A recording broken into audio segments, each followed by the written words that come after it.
be honest, I don't know how to charge this without shooting it. And I fell. Bounties. But he's dead for right now, so he's gonna leave us alone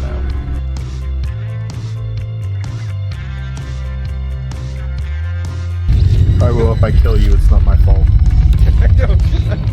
I don't believe that for a minute. Oh, my Armistice Zone privileges are revoked.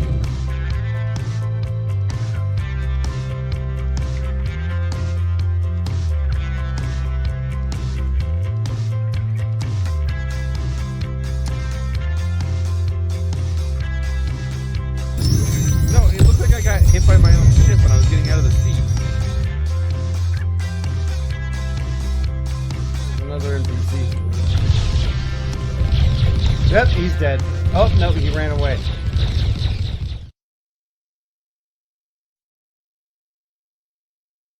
Welcome, everybody, to State of the Verse, our weekly program where we go over all the latest news and information from the Star Citizen universe.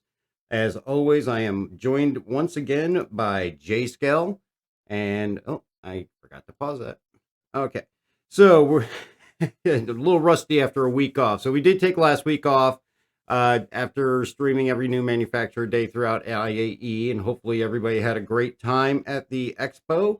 I know I definitely did as well. And how are you doing, J-Scale? Tired but here, and it was a good expo. Yeah, Nice and it stable. definitely was, that's for sure. Did you get everything that you were hoping to get? Yeah. I gotta move. Ooh, that is not the right screen for that. Hang on while I fix this. See, this is what you get when you take a week off. Yeah, I grabbed a lot of stuff at Fleet Week, so coming into IAE, I wasn't really looking for much. Yeah, me neither. So, what the... Oh, main Discord, that's what I want. See, this is what I get. There we go. Now we got the right picture. And let's just move J-Scale's name here so it actually lines up with his tile. There we go. Now everybody knows who you are there, J-Scale. All right, so get the rust out of the system here. So yeah, I was able to I had to do the CCU game because, of course, I'm taking care of everything that I got going on now. So I got to behave myself a little bit until the 19th, and then I'll be able to go through and get all my CCUs back and be able to go back and get those CCUs out of the buyback, and then I'll have my fleet where I wanted it. So looking forward to that. Lots of different things happened at the IAE, of course. And we'll get into that a little bit further down the line. But as always, we talk about the current patch, which is, of course, 3.15.1, which was the IAE patch, version 7878626, of course. And IAE is over, completed as of Wednesday. And, of course, the free flight ended at the same time. The referral bonus also ended. Now, the referral bonus may be over, but you can still use those referral codes, and you'll still get yourself that 5,000 additional AUEC when you use that and get into games. So if you haven't gotten into the game yet, you can do so and get that little extra AUEC. Helps with getting a set of armor or some weapons, something to do some bunker missions. Every little bit does help, definitely help. One thing they did keep was right now they are still running the war bonds on the starter pack. So if you get the basic starter pack with the Mustang or the Nomad, you can save $5 on that cost. Or if you get the one with Squadron 42, you're going to save roughly about $15 on the total cost of those war bonds. And thank you very much, Profeta. I greatly appreciate that. And Truffleg, enjoying losing his weapons every time they get destroyed. I wouldn't call it extremely awful. It's a learning curve. It definitely is a learning curve, and even veteran players are trying to get used to the new inventory and medical system as well too. And yeah, it's definitely going to take some getting used to. Back to with the IAE though, those war bonds are still available. Of course, they also did away with all of the ship sales. They're all locked back down, with the exception of a few. That's going to be pretty much your Argo Raft still has a war bond. The Anvil Spartan has a war bond still available. The Odyssey, though, they took the war bond away. They do still have it available for pledge, but the war bond has been removed. Now, a couple of reasons why they may have done that and kept the other ones. A couple of events that we do have coming up here through the holiday seasons is we're going to have Luminalia, which right now they have not said anything as far as any opening any ship sales for that. And I can't remember if last year they sold anything. I know that they had the stuff that you could get through the RSI website that you got different little gifts like Spectrum badges, you got wallpapers and different things like that. They also spread the little gift boxes throughout the verse that you can take in and sell for 1,000 AUEC at the terminals. But after Luminalia, I believe, if, and correct me if I'm wrong, J Skill, but right after that, they ran the Red Festival, which was Yeah. the Misc Festival. Or, Well, it was a red paint for the Freelancer Yeah. and the Nomad. yeah. Oh, did the Nomad have it too? Yeah. Yep. I thought it was just on the freelancers. Well, the Nomad was new, remember? Oh, had yeah. It Yep. had just come in with IAE.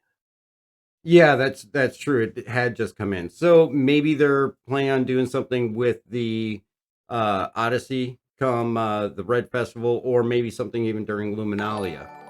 So, Rox, thank you very much. I greatly appreciate that, sir. But the pledge store is pretty much locked down with the exception of those new items. And those are the new ships that we got from IAE. I did pick up an Argo Raft, and I've crashed it many times already, but I love that ship.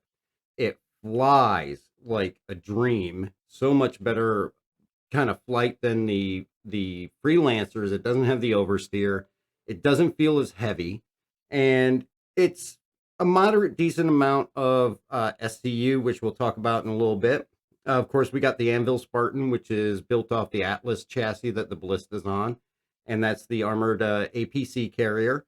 And of course, we already discussed the Odyssey, which we'll talk about in depth a little bit later. Now, other things that we got from the IAE is we also have the new Artemex armors. And these armors, they actually, everybody knows this is the Hurston security stuff.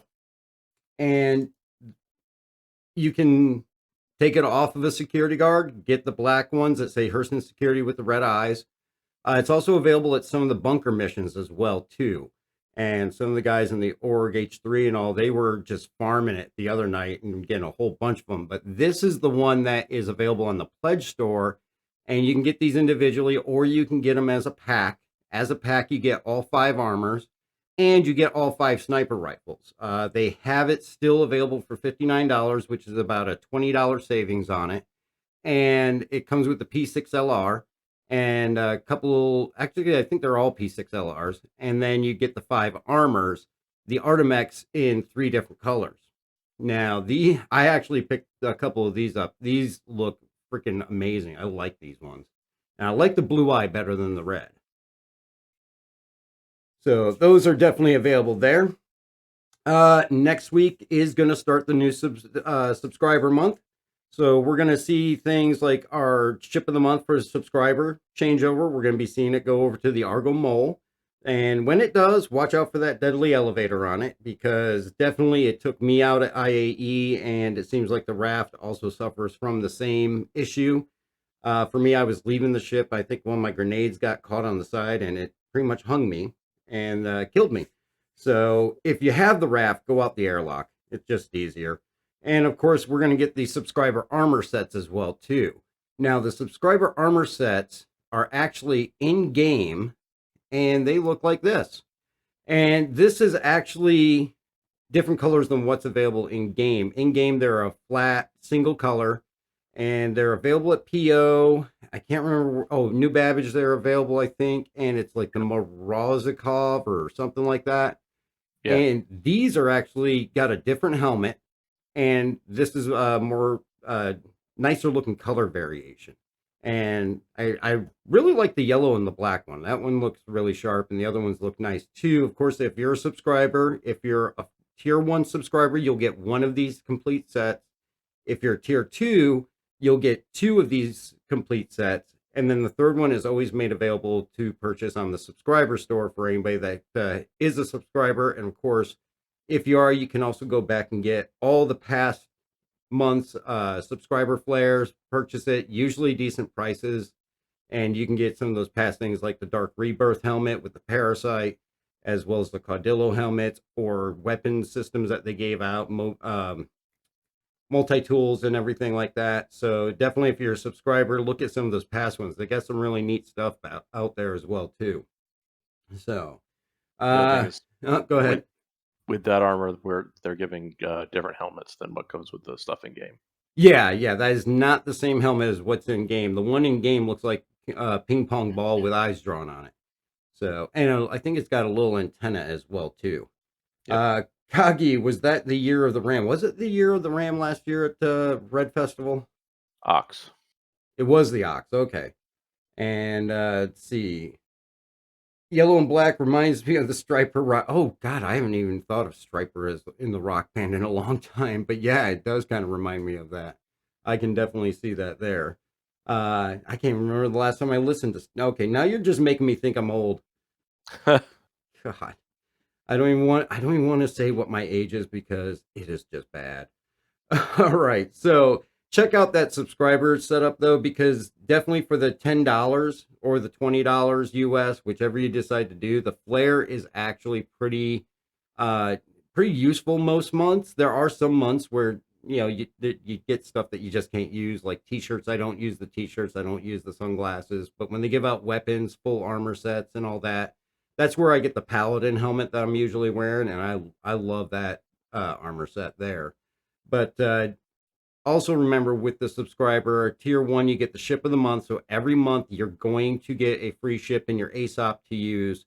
Last month was the entire Connie series. So basically you got an Andromeda, a Taurus, a Aquila, and a Phoenix free to use for the entire month. And then, of course, going into December here, we're going to be switching over to the Mole, and you're going to get the Mole to use. And then after it's time as ship of the month, for the first couple of weeks of the next month, those ships are available to all subscribers at a discounted rate. So this would be a great time. And I'm not sure if it's too late, but right now the Connies are still in the ASOP. If you sign up today, when it switches over to the Moles sometime this next week, you'll be able to go in. And if you missed out on buying the Connie Phoenix, you'll probably be able to get a discounted rate when it goes up for sale as the previous ship of the month. Tier 2, you get a couple extra things. You get one extra set of the flare, like with the armor I was talking about. You get 2 sets versus 1.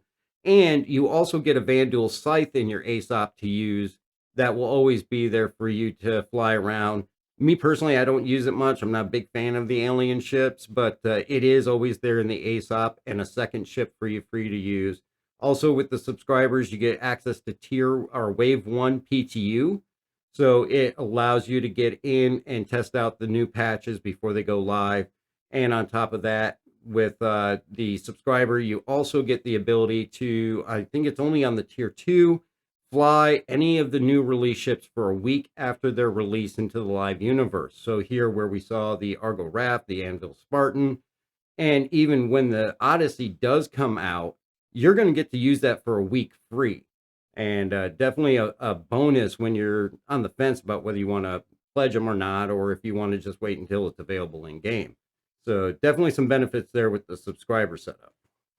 So also, you get access to the Jump Point newsletter, which is out now, and that actually has a couple of in-depth looks on many different things. They're taking a deep dive into the Liberator. It's definitely well worth the read. They also have the Corporation series, which they talk about a lot of the different companies throughout the verse, kind of a background on them and how they operate. They've got things like Kasaba, Platinum Bay, Cousins Crows, Kelto, just a little synopsis on each one of those companies through there. And then they have a history of the IAE. And that's a little lengthier read, but some definite interesting information in there and well worth the read on that. And that's going to be available to you if you're a subscriber. You also get the wallpapers that are available on the subscriber area, as well as other screenshots and things. And that brings us to what I mentioned with Luminalia. That is going to be starting here probably very soon. They've already sent the email out on it. I don't recall seeing a date that it was going to start, though. And I would expect that we'll probably see this week go by and it'll start the week after that. Usually carries through the month of December into the new year. And again, we'll see those gift packages that you can pick up and sell at kiosks for 1,000 AUEC each. Again, no word on any ship sales that they're going to do, but keep an eye out for that. And like I mentioned, the last couple of years, what they've done is RSI website bonuses, such as going to a link, clicking it, you'll get wallpapers. You get Pico, like last year it was a Pico Spectrum badge, as well as a wallpaper of Pico riding the MSR like a horse with Christmas lights as the reins. So I actually have that on my computer at work as the screensaver. People ask me about it all the time, like, why is there a penguin riding that ship? It's like, you just don't understand. Okay, there we go. Yep, Jscale just put into the chat there. It does start next week. So definitely some bonuses there that we'll probably see, which brings us to IAE. And this is definitely probably the big talk outside of what we saw with Inside Star Citizen, Star Citizen Live. And I think you summed it up best earlier, Jsco, when we were talking on Discord. It was just the best time for IAE that I've had of any of them that I've attended. And I've been to the last three, and this one was just smooth as could be. No real issues outside the normal bugs that we have, which are plenty enough. We don't need extra. But overall, it just really didn't see any issues with pirating or griefing. Didn't see any issues with an immense amount of lag. My eyes are forever burned with the color blue everywhere, but can't help that. But of course, we saw all the ships went up for sale, including the whole limited, and everybody got to pretty much rent every in-game ship for free for 48 hours, and at the end, you got a second chance to rent your favorite ones again. And then we saw that Best in Show skin, which is now going to probably see an influx of ships, whether it be the 600i, the MSR, the C2, or the MPUV. The ones that can be named, we're probably going to see an increase of names like Papa Smurf and Smurfette and things like that, because, oh my God, did they go blue. I was not expecting that. So, Very and blue. I saw H3 600i yesterday. I was like, what the hell is that?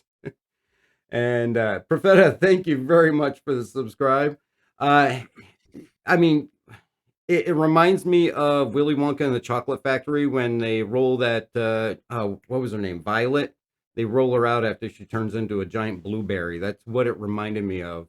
So, but overall, it was extremely well executed, I think. I think it really benefited from having a new Babbage again.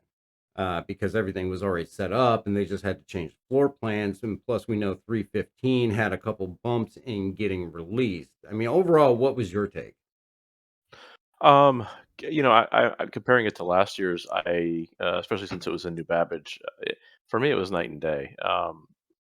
There were tons of issues last year where sometimes it was almost not playable last year, between the trains and the elevators and just the performance overall. 30Ks, it was really rough last year. I got to the point where I was like, it's not even worth renting a ship to try and fly it, because as soon as I get to the ship and try to take off, we're going to 30K or something was going to happen where I just wasn't going to be able to fly it. Yeah. This time around, even with the new inventory and the new medical gameplay, we do have some new bugs where some people were getting out of bed and falling out of the building. Um, but I mean, Me outside of that, included. yeah, I did it a couple times for me too. But I mean, outside of that, I felt like it was like playing a completely different game almost. Things were smooth. I I really enjoyed it. Yeah. It felt like a real actual in-game event for a change rather than a slideshow. Yeah, I will definitely say it was extremely smooth and it was definitely a much better experience than last year. I actually forgot about the trains. The 30Ks, obviously, just over the course of the last year alone, they've done vast improvement on that. And I know Yeah. everybody is still talking about 30Ks all the time, but they really aren't anymore. I No. mean, if you compare to a year ago, it's night and day, like you said. And if you even go back 2 years ago, I mean, 2 years ago, you couldn't be in the verse 30, 45 minutes without a 30K. And good luck trying to get anything, cargo trading done, mining done, or anything like that. 1 out of 10 runs, you might actually be able to keep your profits. But Well, and yeah, just in 314 when they had the last free fly they had in 314, I stepped away for a while because every time I tried to play it, it was 30K'ing like every 15-20 minutes. yeah, that one was rough. I will admit that one. That one was rough, and that's when they came out with that 30K persistence, or shortly thereafter that. And Yeah. that seems to have really helped as well too, because they, of course, they tested in PTU first before moving it to live, and I think it hit live officially with 315. But even in the times that that's occurring, that's working like it's supposed to, which I was expecting a little bit rougher transition into it. But the few times I have been hit, my stuff is still all there.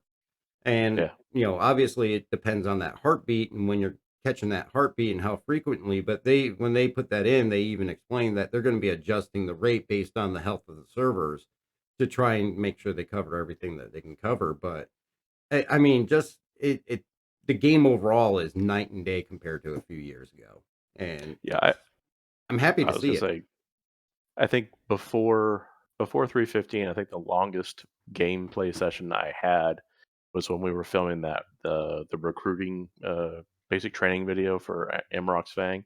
I think we went 3.5, 4 hours before we 30K'd.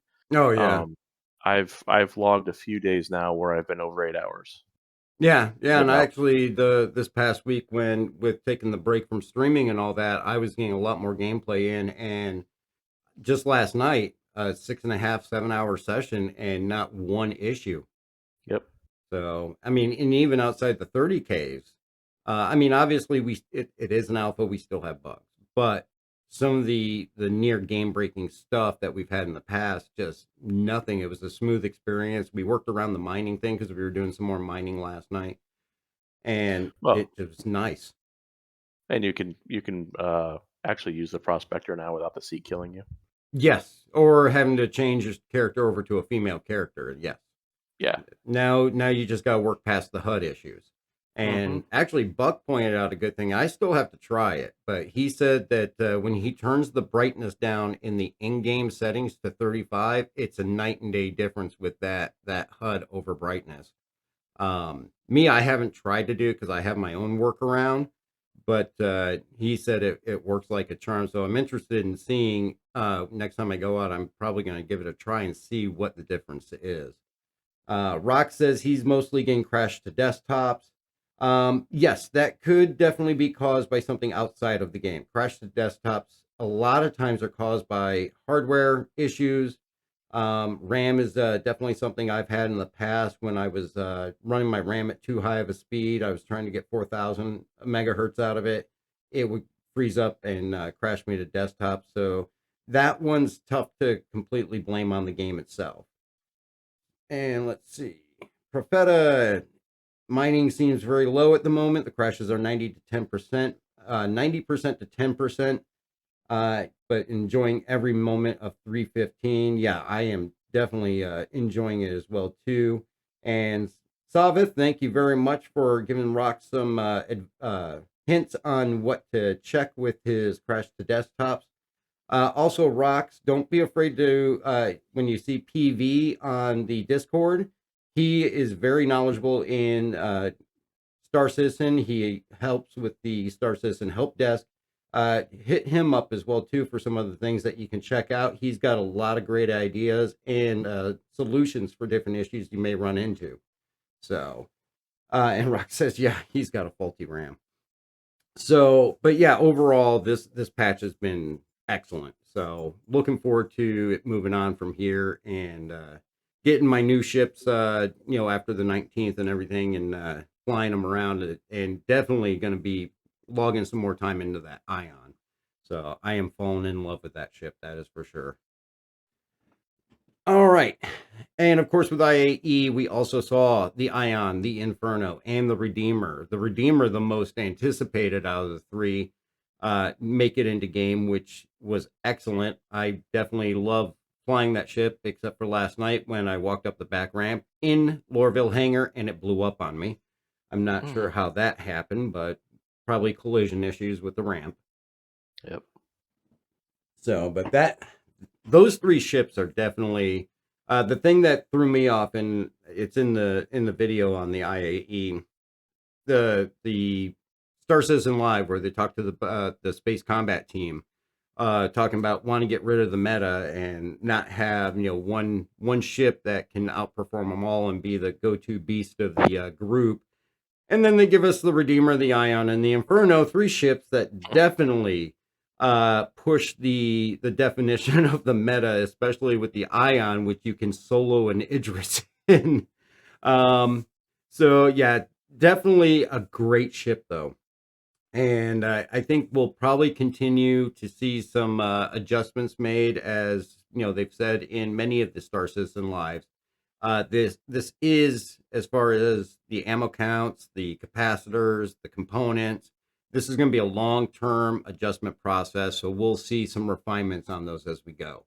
But they are absolutely amazing, and they look sharp as hell too. And I think you've even had a chance to get in and take on a number of things with yours.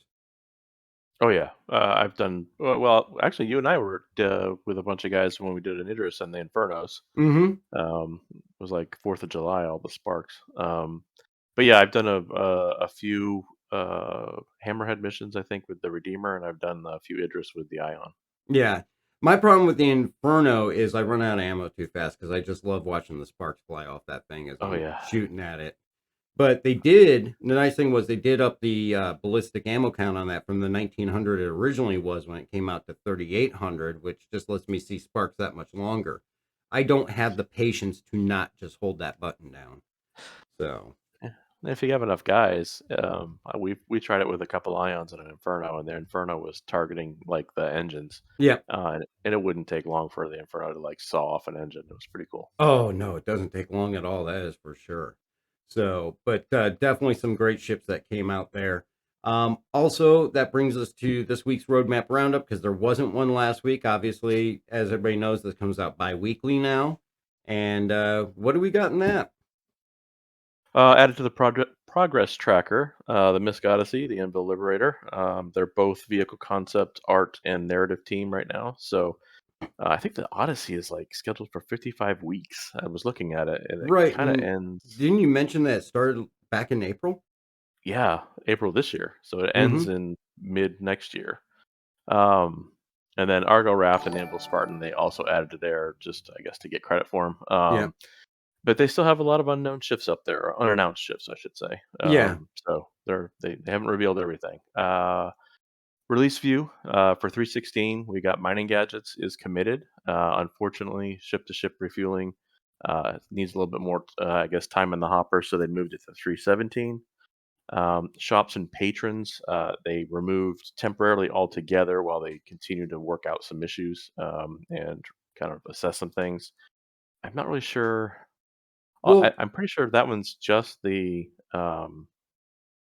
NPCs doing their NPC thing. It's not. I don't think that one actually impacts our ability to sell. no, it doesn't impact our ability to sell. My understanding of is the NPCs, but they're waiting for additional items that have to go along with it that they're still working on and trying to get it to work right. So they're pulling that until they can pair up again and come out at the same time as they need to. Yeah, just what we need, more NPCs that are standing in front of the kiosk when you're trying to like grab a water or something. Oh yeah, have you been Um, to the refineries? They stand right in the doorway and make it yes, almost impossible to get into the mining shop. I've had to use the ladder to come up on the deck to get around them. Um, yes, they're annoying. Anyway, added to 316 and committed is Jumptown 2.0, which is an actual intentional version of Jumptown. Which, when they described it back at whenever that was it CitizenCon? Yeah, they talked Um, about it well, they talked about it way back, yeah, midsummer, and talking about how the original one was a mistake, yeah. and now they're trying to design it to be purposeful. And I'm excited about this because I'm thinking we just take out a swarm of A2s and just bomb the hell out of Jumptown. I think though, was it Starpo? We were talking about it, and when they first announced Jumptown 2.0, and I think the discouraging part of it is the original Jumptown was Jumptown, fixed location on a known moon. Hmm. This one they're talking about it using the quantum system, the Hmm. uh, artificial intelligence stuff in the back, Yeah, um, the Quanta, yeah. to kind of fire up things to move it around. So Yeah. it may pop up on a moon over near Microtech. It may pop up on a moon near Hurston. So I think that was some people are kind of trying to figure out, what does that mean? How's it going to work? Since it's not like, you know what I mean? Yeah, and Or I don't think that'll necessarily be a bad thing because that's going to be a little bit less predictable. It's going to be more of a surprise when it happens, and it's not going to become just everybody's hanging around, Yella waiting for it to launch and always know where it is. And because the Quanta is going to make it activate when certain conditions are met, and Yeah, then it will kick it off. It's not going to be a scheduled kickoff that everybody's going to know what time. So it's going to make it much more unpredictable. hopefully it'll work. Hopefully, Um, yeah. Keep our fingers crossed. So that's all we uh, can really do. and that was it. That was the roundup, wasn't it? Yeah, I There mean wasn't anything else. that was the basic roundup there. There wasn't a whole lot, especially after IAE. Kagi, yeah, Inferno goes brr. And if you caught the Insight Star Citizen last week, there were many ways they found out to say that. And thank you very much for the subscribe. Also, one thing they did put out this week, and you know me, I'm not a big lore guy, but I actually read this one. And because I think you told me something about it earlier this week. The Clean Shot, which is the lore entry for the week, and it talks about a little bit of the lore with IAE. Craig Burton discusses traveling between the main IAE event in Kiel to the satellite location in Microtech. And this was the part that you had told me about reading this and realizing that IAE is technically a much bigger event than what we see in Stanton, and that Yeah. Stanton is actually just a satellite location for this. And reading through the story, this is all happening in conjunction while we're attending IAE in Stanton. So this is in current day in 2952, and they talk about the hijacking of the hollow viewers, and somebody's playing offensive images. They believe his name that's by somebody calling themselves BB. But then it kind of reading. I don't know if you read the whole post, but halfway through, it really turned into almost like an Argo sales pitch, Yeah. talking about the raft, and it can do this, it can do that, and it has this, and it's like, okay, the whole last half of this is just a sales brochure. And but what I did find interesting was that whole thing about the IAE being a main show somewhere else over in the Keel system, with Stanton being a satellite, which means there's a bigger event happening out there. And as we get more systems in, are we going to see that where it's split up between different systems and different areas that we're going to have to travel much further to see the entire show? And last year's IAE, if you remember, they had Jax McCleary rolling through a Hercules, a C2, Hmm. on a PTV. So everybody thought we were getting it at IAE, Yeah, and when it didn't appear, people were mad. They had a lore post explaining why it wasn't there. Jax was filming in Kiel. He yeah, wasn't at Microtech. right. Although the showroom looked exactly the same. Hmm. So, but I mean, that does make sense though. And I think, each year as we see the IAE roll through, we'll probably get more and more of these kind of lore backgrounds. And actually, when you get into the jump point, it even goes into the background of the IAE even more. So, Yeah. but I found that interesting because of what you brought up when we were talking earlier in the week. I found Yeah. it very interesting up until the sales pitch. So, well, I mean, I already bought the raft, so I don't need to be sold on it. It's parked Yeah. permanently at my refinery to handle my prospector jobs. So now getting into Inside Star Citizen, this is going to cover both last week and this week because obviously we were off air last week. Couple of things that they did go over because obviously last week we saw the Argo raft get introduced, so they covered that as well as they went into a little bit on the starfighters. And the RAF really made its debut on the Inside Star Citizen. It's basically the reinforced advanced freight transport, and definitely I have a video over on the YouTube where I kind of put it up against the Freelancer. Check that out. Very interesting that because that is its main competitor. but it is a dedicated small cargo freight hauler. It's got 96 SCU storage space that's set up in 332 SCU cargo containers underneath the back, kind of, I guess you'd probably say 2/3. They're not able to be opened. Obviously, you can't drop them, but in 318 cargo refactor, you are going to be able to basically drop them and fly away with nothing loaded on there, or fly up, pick some up, and get out of there. But it's not going to be like a ship's cargo bay where you can open the door, drive vehicles in. It's going to be, from what I can gather, pre-packed containers that it's just going to be drop and go kind of functionality after 318 comes around. A lot of questions, and it actually even came up in the Star Citizen Live about the amount that this thing can hold, and we'll kind of cover that. But they summed it up best by saying that they did test it, and putting anything more than three containers on there really just did not work with the ship. Now, very possibly with the refactor, we'll see how they actually take this and roll with it. I would imagine that we will see some more functionality with this in the future, but the real intended role of the ship is to be that entry level starter type cargo ship. It's not meant to outperform the Freelancer Max or the MSR or anything in those 150 range of SCU space, because again, they're trying to make sure everything is balanced. And this really is kind of fitting right in place where it is, where you're going to have to decide, do I want the Freelancer or do I want the RAF, based on, do you need the weaponry on the Freelancer? Do you need the, larger guns and the more versatility and functionality? Or are you just going to be doing cargo and you just want to take this from the refinery over to sell your mining goods over at ArcCorp or whatever?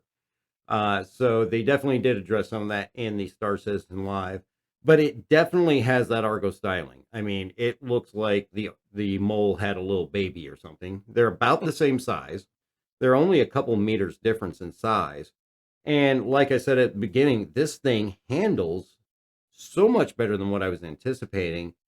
But they also did talk about, in the future, as the refactor comes along and things progress, we are going to see more effects from heavy cargo being put onto ships and affecting your maneuverability and handling. So we will see that handling, the comfort of how it handles right now, change a little bit based on what they're going to do with how those physics are all taken into account. But it does compete with the Freelancer very well. And there's definitely things it does better than the Freelancer, and there's definitely things the Freelancer does better than the Argo Raft. So kind of got to look at your two options and see which route you want to go. If you're on a regular Freelancer and you want to go to the max, but don't want to take the budget to do it, or you want to make a step in between, this is the perfect ship to grab in between those two, I think. So, but with the weapons, this is definitely an area of contention. I've seen some Spectrum posts on this. You get the dual size 3 M5A laser cannon turret on top that's controlled by the co-pilot. Pilot has no controllable weapons, but it does have 2 size 1 mounts underneath the cockpit that you can go out and buy something and attach it. But again, that's going to be up to you to go get it, whatever you want to do, whether it's laser repeaters or maybe some GT215s, and throw them on there. Some people are a little bit burnt on the fact it's not coming with its stock. I kind of understand where they're coming from. This is cargo freight. They don't need to arm it to the tooth. It's got the reinforced armor as it is, with more than twice the hull HP than what the Freelancer has. So I think where it lacks in one thing, it more than makes up in the other. But overall, just throw some laser repeaters on there and it'll give you a couple of guns. They're not going to really destroy anything, and you're not going to really get into a fight with this thing. Your only goal is going to be booking it out of there and get out of there so people don't destroy you. So Kagi, yes, we did see the Pico slippers on the website, and I am going to be ordering a pair. I definitely want the Pico slippers. I'm a big fan of the Ruby anime from Rooster Teeth and all that, and I have the Y corgi slippers, but now I need Pico slippers. So let's see. Yeah. Savas loves the look of the raft, but still can't help to think the raft was designed for something else and repurposed for the cargo. And honestly, when we look at modularity and they talk about modularity, that could be something that could come into play with that because they have those three pairs of clamps that come down to grab something. Who's to say that in the future that can't come down and grab a module and pull it up? That's going to be like a search and rescue module or something along those lines. So it has the ability, or it looks like it has the ability that they could turn it into other things, but we also know modularity is a little ways off still, but it has potential that it could be repurposed for stuff outside of cargo. It'll be interesting to see what they do with it though. The quantum drive though on that is one thing I would definitely change. It is slow. It's a cargo ship. The quantum is just slow as can be. I would take that and throw an XL1 on there, and it will more than cut 2/3 of your time off. Um, it I can't really find anything else other than that to complain about it. What I mean, how have you gotten to put much time onto the raft? Yeah, my biggest complaint is just the elevator. Outside of that, I Yeah. like it. I think it handles well. I like the layout of the living quarters and whatnot. It actually, when we get to a place where we're actually able to travel farther than Stanton, and bed logging isn't as risky as it is today. I think it's nice. It beats the freelancer. The freelancer's just that tube, where everything's right there. This actually has space for you to kind of, even if it's just you, just hang out and do whatever you need to do while you're traveling through the verse. Oh yeah, yeah. And the freelancer, I just call it the duck ship because it just looks like a duck flying around.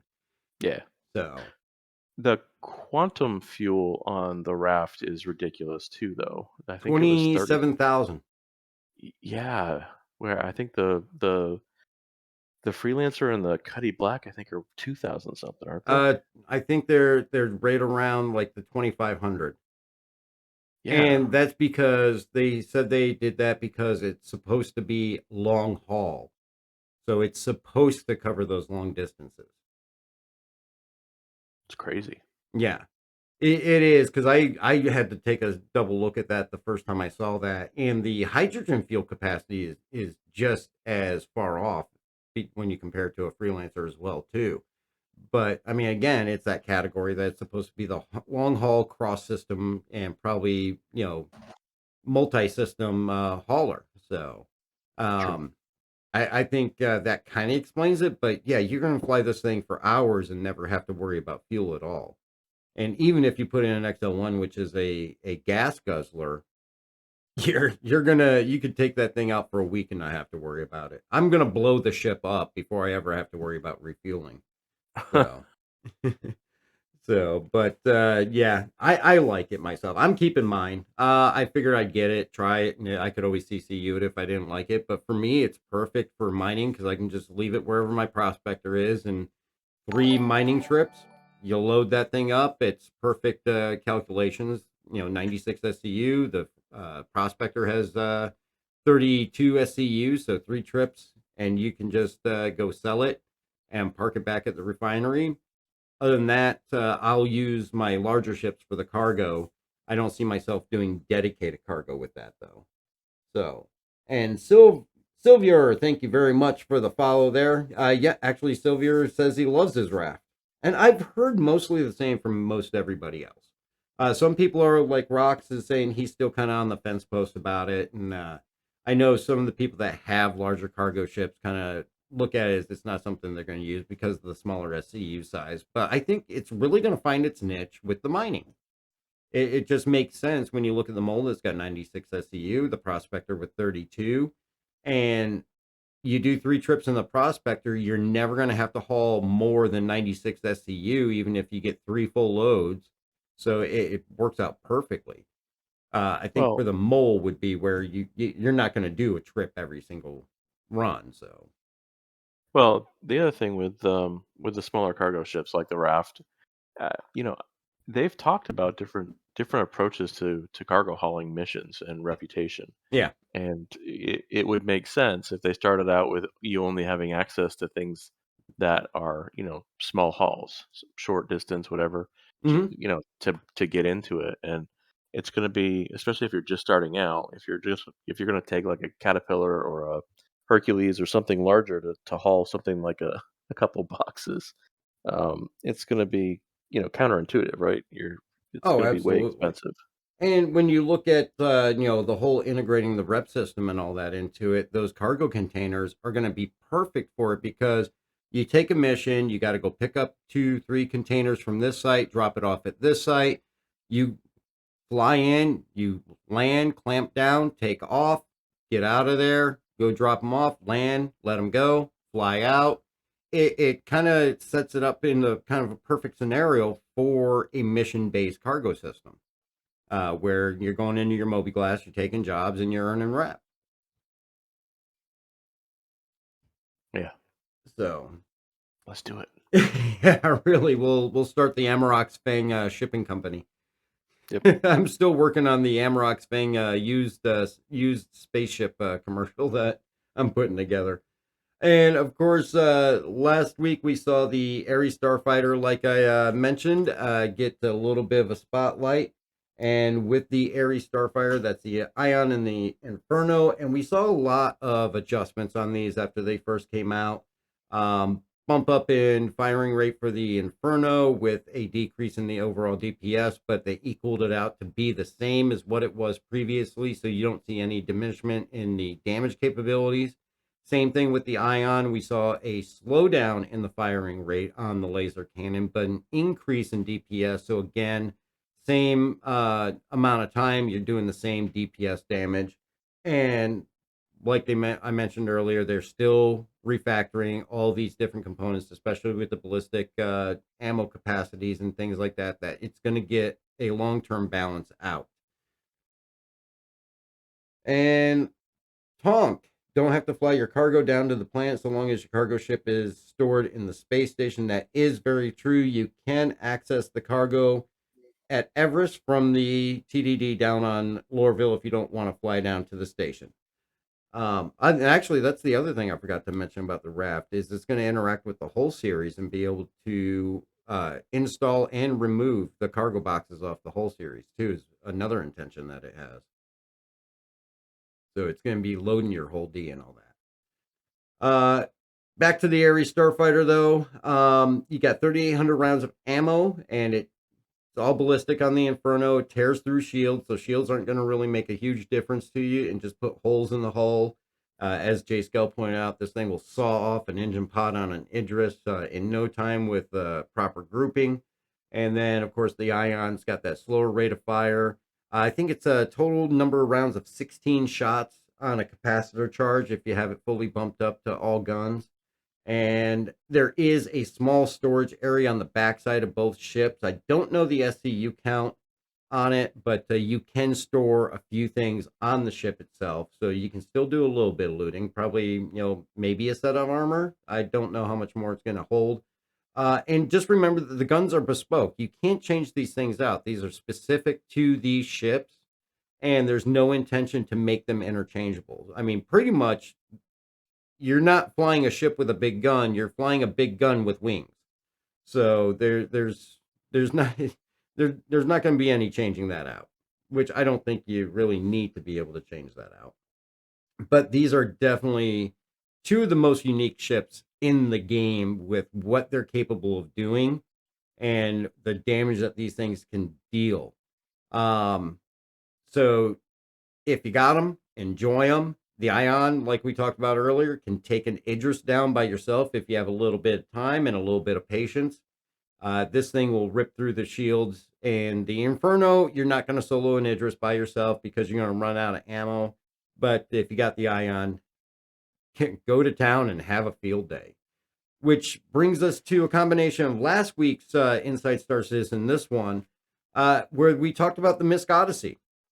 And they talked about the initial release and announcement of it last week. They gave us very little information. And then this week we got a little bit more in depth. I still haven't seen the entire, they haven't released the entire Q&A specific to the Odyssey yet that I've seen. It's just the all ship Q&A from Friday.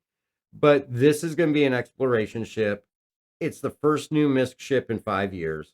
and it's mixed with human and Geon technology. And as everybody was taking a look at the different stuff, it's got those gravlev elevator rings. Everybody was all up in arms about the rings that we're seeing in the pictures from the previous video. And yes, those are gravlev elevator rings, probably similar to what you saw in Superman, if you remember the Superman from the 80s. So actually, R3D says it's 250 QSCU for the Aries storage. Thank you for that. Um, yeah, the Misk Odyssey, I had to get it. I did have to get it. It's multi-capable, multi-role ship, obviously multi-crew, tier 2 medical facility, which is going to be equal to what the Carrack has. It's going to have a tractor beam and a mining arm, and 252 SCU cargo space in a hold that can be used for cargo or vehicle storage. It's going to have 3 remote operated dual size 5 guns, 4 missile racks that are going to be pilot controlled, and then 1 onboard hangar that can fit an extra small size ship, which includes the Saber, the Prospector, the Arrow, Gladius, any of those size ships there. So, and they specifically pointed out the Prospector. I know a couple of guys from the org were kind of looking at mock-ups off of another site. I think it was SC Live they took them from. But the Prospector will fit, which really brings us to the next point with the onboard refining capabilities. And you and I talked about him, and we're both kind of like on the same page. They're being ambiguous on this. They keep referring to it as a Quantanium refinery. So the question is, does that mean it's only going to refine Quantanium and dump it into the quantum fuel tanks, because it is made to create hydrogen and quantum fuel for the ship so the ship can refuel itself if it can find the materials? Or is it going to have the ability to refine other materials outside of that? And I say ambiguous because they keep referring it to as a Quantanium refinery. The diagrams show that the refinery feeds into the fuel tanks. But then they talk about bringing a Prospector along, which obviously, if you bring a Prospector along in its exploration, you're not going to have a refinery close by that you're just going to fly the Prospector to offload your stuff to be refined. So I have to imagine there's some other type of refining capabilities for something outside Quantanium on this, but they only continue to refer to it as a Quantanium refinery. Yeah, we were having a conversation in the general chat on the Discord, and Anril and I agreed that we think that they might be considering what to do with the refinery, but they know for sure that they want it to be able to refuel the quantum tanks. Yep. So that's why they're only saying right now, refuel yourself, fill up your own quantum tanks with the onboard refinery. Yep. Um, we're thinking that it's going to be allowed to do other things, but they just haven't decided how they're going to balance it. Yeah, and that's the real question, because obviously fuel scoops will take care of the hydrogen. But in the videos, they also said the refinery will make hydrogen and Quantanium. Yep. So maybe a byproduct of the Quantanium refinery is hydrogen that they can use in the hydrogen fuel system. Silver. Perhaps there's more Quantanium on planet surfaces or in locations that only a prospector can get to out in Pyro. It's very possible. I mean, we don't really know much about the ore makeup of what's going to be available to mine out there. We know that they're also going to be introducing additional volatile mining ores outside of Quantanium. So we're going to see some new things come in as well, too. But yeah, and I got to agree, it's very possible they just don't know what route they want to go with it yet. So they're leaving it open because you know how people get when they change things. So. Well, and it could be tied to they haven't figured out how they could handle like the prospector and mole mining bags. Yeah, There's a bunch. because they talked about that in the Star Citizen Live as well too, because that's not exactly in game yet either. Nope. So it'll definitely be a huge bonus to this ship. Especially when and I would imagine there's going to be some type of cost associated with running the refinery, whether it be, some type of fuel to run it or components you have to buy to refine whatever you're going to refine. I'm sure there's going to be some kind of cost to output that you're going to see. but it definitely puts it one thing above what the Carrack offers. But we just need more details. I mean, really. Yeah. So, of course, the Odyssey is spread out over 3 levels. It's got one small, one large docking collar, which is definitely interesting because we're getting into ship-to-ship docking and all that. So it looks like you'll be able to eventually match up with other types of ships of different sizes. Currently, right now, if you do get the Odyssey, you're going to get a Carrack, and I'm not pronouncing this the way they do. You're going to get the Carrack and the core. Okay, it's core. It's not core. It's core. So you're going to get the Carrack and the core. Now the sizes of the Odyssey is almost about 12-meter difference in most directions from the Carrack. It's really about the same size. The tanks in the Quantum Drive are definitely going to be size 3. It's got a capital level size 4 shield. It's got a size 2 mining laser, which is equal to that what's on the mole. Plus, from what they were saying, you're going to be able to use the tractor beam in conjunction with the mining laser to hold things in place while you break them down. So right now we haven't seen the need to hold something in place while we mine. So kind of makes me wonder what route they're going with that, because maybe it's going to have a little bit more drift or handling issues. Because right now you just pull up on a rock and put everything to 0 and you can sit there and mine it all day long. It's going to have a crew of 6. They're all going to have their own individual suites and accommodations. It's definitely main competitor is going to be the Carrack. And like I said, I'm not so sure this is going to be a Carrack killer because I think they're both going to offer unique things to themselves. Where the Carrack has the ability to map out and map the points, the jump points, and all that through the travel through it. They haven't said anything about any kind of advanced scanning or any kind of cartography type capabilities of the Odyssey. So we may see that might be the bonus with the Carrack over the Odyssey, where the Odyssey will have the refinery over, the Carrack not having it. But we do know there's also more things coming for the Carrack too, with the modularity. So we got to see how that plays out and what kind of things. Is it going to be just cargo pods for the modularity, or are we going to be able to add additional features like refinery into the Carrack that's going to give it equal capabilities of the Odyssey? But they do have it's still available on the pledge store. Like I said, the war bond is gone, and they do still have the availability to get it, I believe, with the concierge paint, which was the Wind Rider white paint, which was actually really nice. It's not too flashy, but overall color differentiation between the original silver color. Obviously, it's not in game, so it's hard to say how vastly different it's going to be. But I mean, you're talking what, $19 or $10, $15 that paint was Hmm. separately, so not Yeah. too bad. And of course, they'll probably always have it available. And at release, I'm sure they're going to have a vast number of additional paints to throw at it as well too. So overall, I know you said you got it, didn't you? Yeah. What's Eh, what are you thinking the favorite part of that you're looking forward to is? I think just the ability to. It seems like it's going to be more.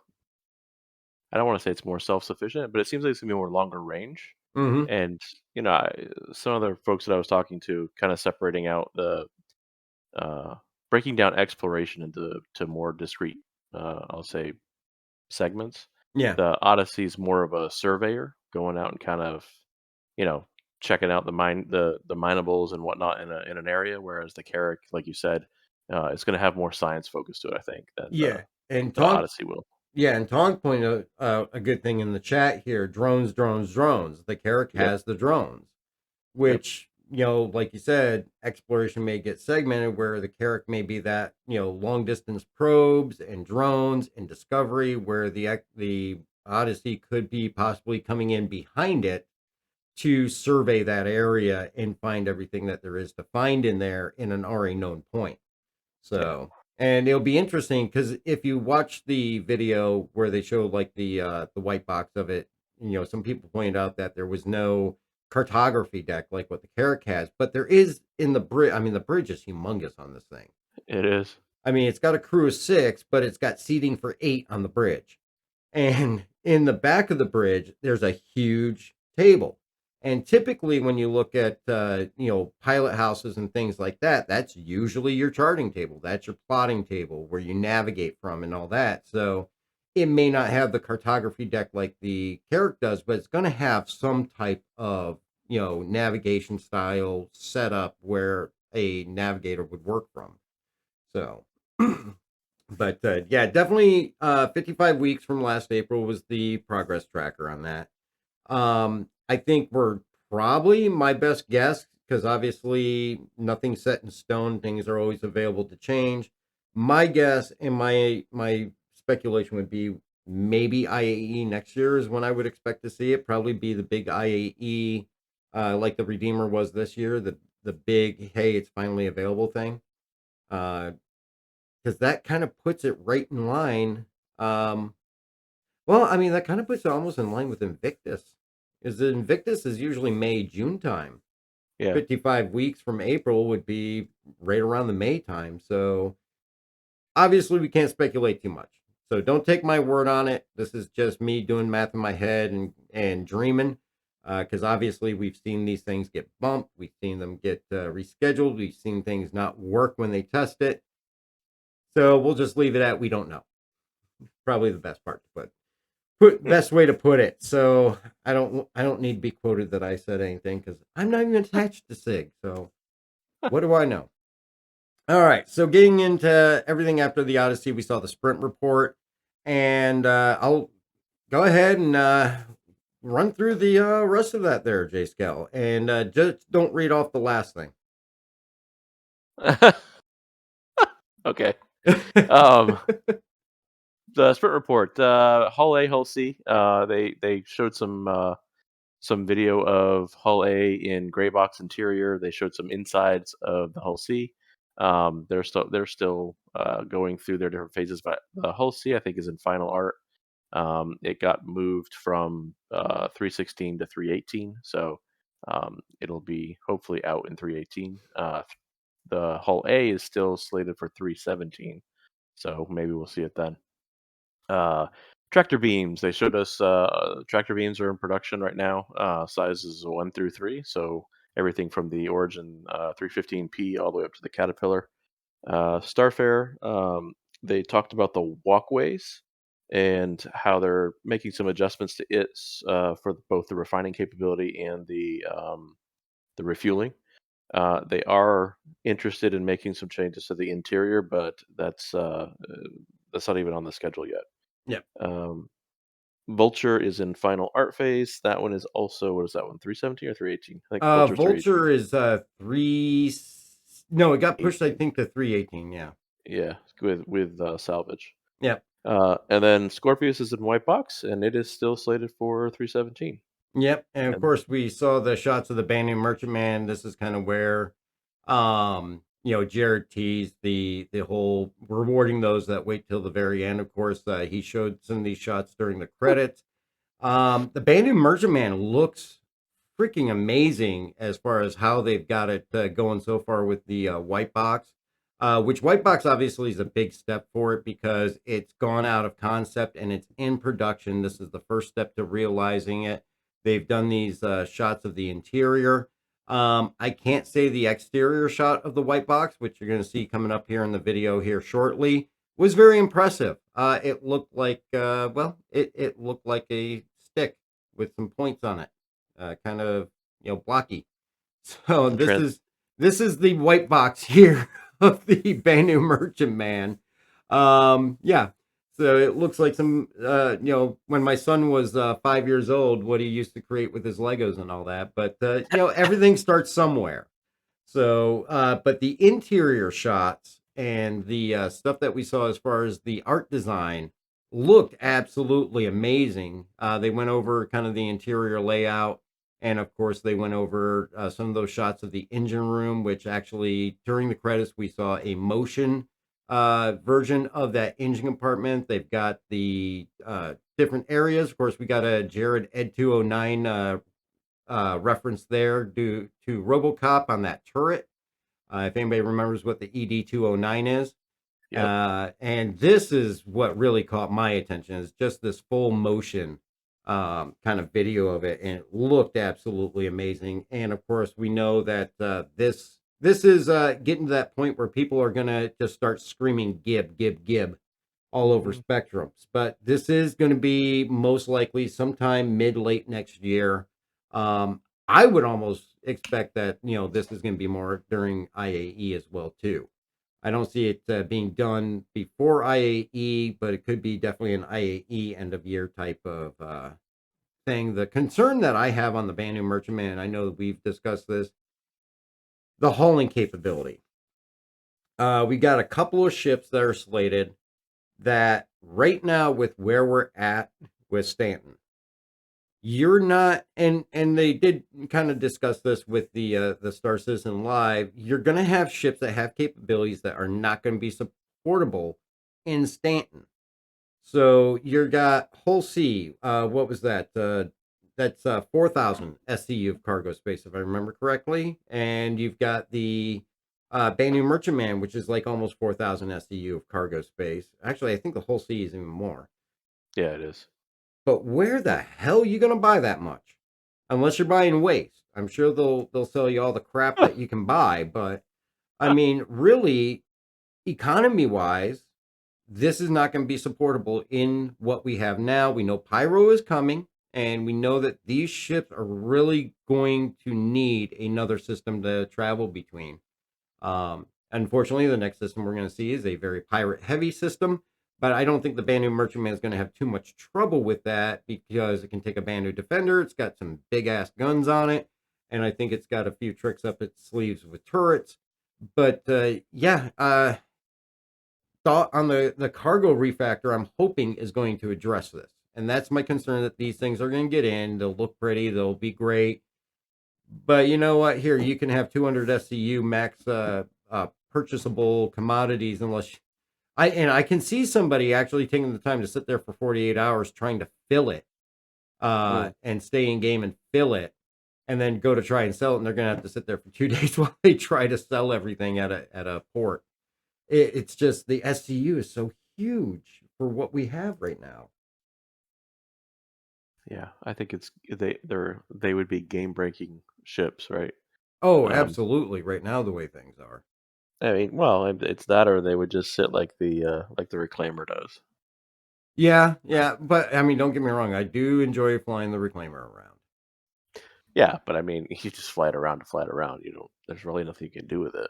Well, I can park on top of other ships with it. I've killed a few people that way. Well, you could do that with the Banu Merchantman. Yeah, that is true. Or just scoop them up in that big scoop on the belly. Yeah. Maybe it'll have a refinery. It can throw them in there. Obviously, we got medical bays in it, so that's a good thing as well too. So it will. I mean, the Banu Merchantman is going to be big enough that you could even just secondhand it as a mobile org base too, I guess. Mm-hmm. Although you're limited to the one hangar, but you got plenty of other ground vehicle hangars on it as well too. But it'll be interesting to see how they handle that with the cargo refactor. If we're going to see some kind of, because we know that there's going to be an economy rework when that cargo rework happens, because they've already said when they talk to the team handling it that yes, the economy is going to have to be reworked. There's no way to get around that. So maybe we'll see a change for good, or a change that's going to allow the ability to have at least something available that you could fill these things, or near fill them, or at least get at least halfway up, and not break the entire money system of the game. But it looks beautiful. I can't wait to get mine and give it a try. So, as Jared had pointed out, he does like to reward people with little things who decide to stick through the entire credits. And we've had interesting things in the past. I almost thought about pulling out the Italian Spider-Man again, but my brain can't handle it. I can only handle the fact that I can't unsee Italian Spider-Man is enough. I wasn't going to watch that again, but of course we got a little treat thanks to Jared from the end of the Star Citizen Live, which was absolutely awesome.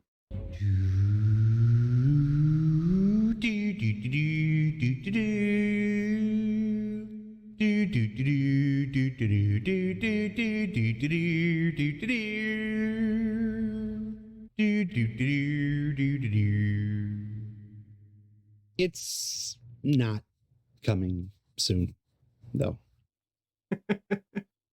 Sometimes we like to have fun. Yes, and I cannot blame them for enjoying having fun. And as a lot of people in the org know, I am a huge Voltron fan. That is for absolutely sure. And this was because you message out on Discord that to make sure everybody watches all the way through.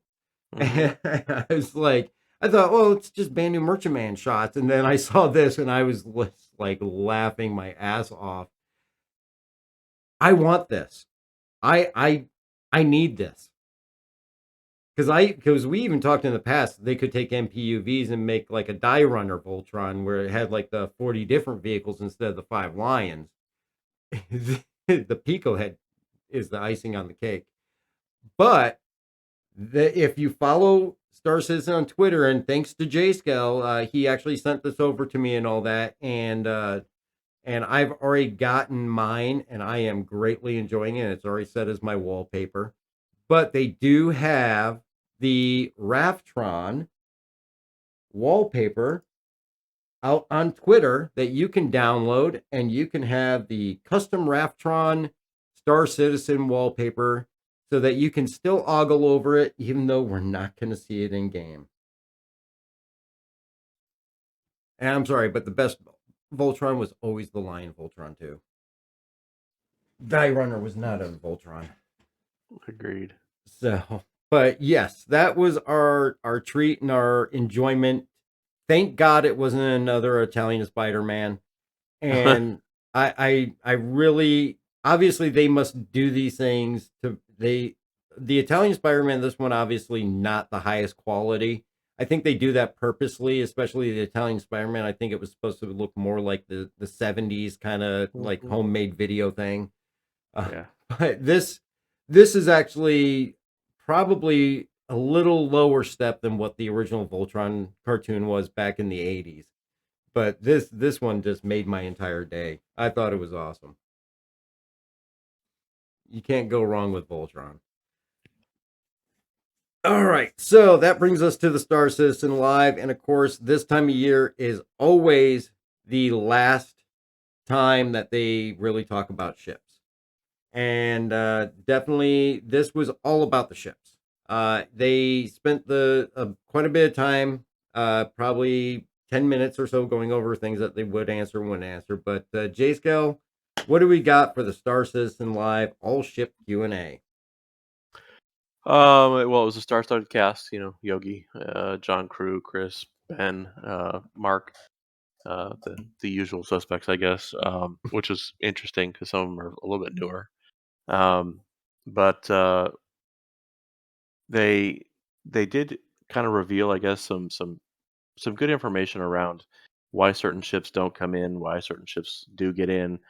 They do make an effort to try to align ships with content, but the scheduling and the planning of certain content, like cargo refactor, things like that, they're not always given a heads up. And there's sometimes, depending on the size of the ship and the complexity of the ship, there's massive lead time. So they're not always able to get in sync with everybody else and line things up. So they sometimes start ships and they have to make a decision whether to drop it and pick up a different ship or just complete it since they've invested so much time and effort into it already. And so that's why we're getting some ships that don't really have a whole lot going on. Like they decided with the raft, even though it was really meant for the cargo refactor, it was ready to go, and they really didn't have anything else that they could pick up and replace it with. So they put it in the game. Yeah, and I think the interesting thing I found about this is they deal with the same thing. Like if you work in the IT world, you deal with it all the time. That you have set time limits that people have to give you requests for Yeah. certain things and all that. But then, if you need 2 weeks to order this and get this set up and all that, they come to you the day before and say, "I need it tomorrow."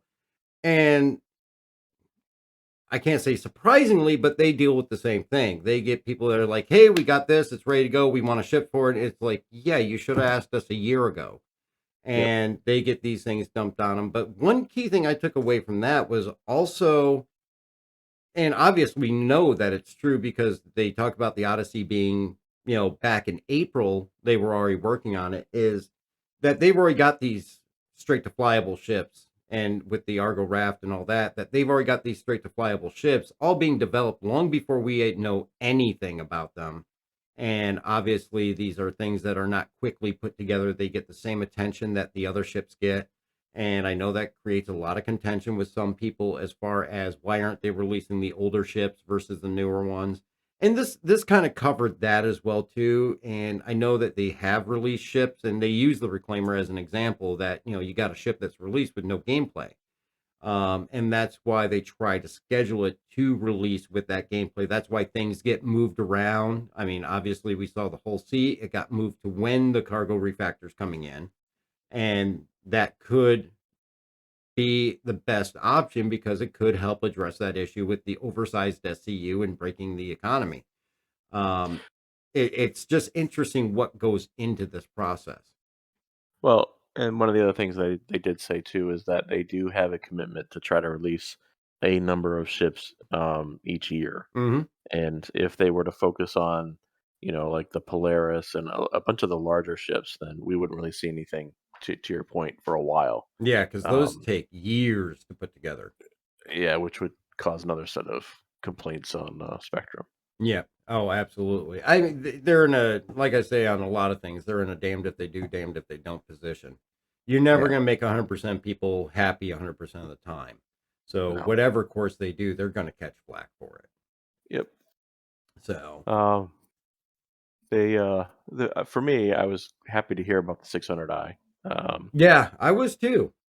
It sounds like it's getting a complete overhaul. They've moved. So first and foremost, one of the things that they're changing is they're giving the 600i Explorer and the 600i Touring different interiors to try to make them more specific to the gameplay that they're designed for. Except the Um, captain's cabin. They're yeah, not touching that well, except moving the bathroom to the other side. exactly. Which I'm like, what are they doing that for? I'm guessing it has to make room for the docking collars, whatever. Yeah.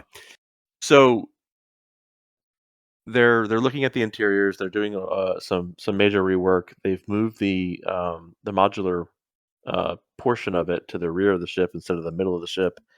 For the 600i Explorer, they've increased cargo. They've increased the vehicle hangar size or the vehicle garage, whatever, so it can take a larger vehicle. They're adding a medical bed. For both, they've added individual crew quarters, so no more little orphan Annie big bay where everybody sleeps together. Here's part of the part that I was a little confused by. It sounded like when they were talking about it, they were talking about the exploration side of it when they said that there's a dedicated armory for suit storage and weapon storage.